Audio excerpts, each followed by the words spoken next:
বিধানসভা নির্বাচনের প্রচার করছেন বিভিন্ন দলের প্রার্থীরা। আর জনসংযোগ তীব্র করতে কেউ রুটি তৈরি করছেন, তো কেউ আবার রান্না করছেন। এবার জনসংযোগ তীব্র করতে দেখা গেল হাওড়ার আমতা বিধানসভা কেন্দ্রের বিজেপি প্রার্থী অমিত সামন্তকে।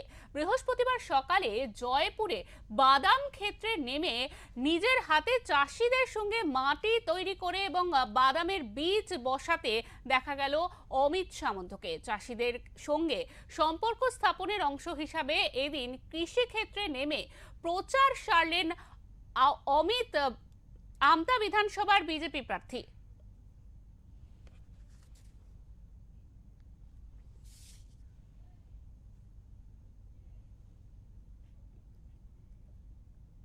সভা নির্বাচনে প্রত্যেক প্রার্থী নিজেদের মতো করে জনসংযোগ করছেন।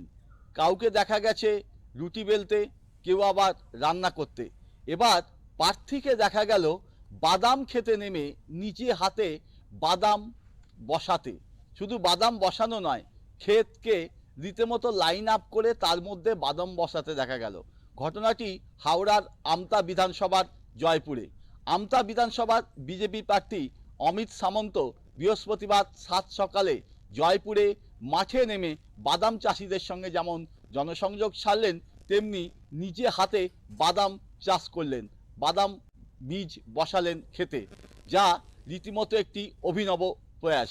উলুবেড়িয়া থেকে মনোজ চক্রবর্তী রিপোর্ট, ওঙ্কার বাংলা।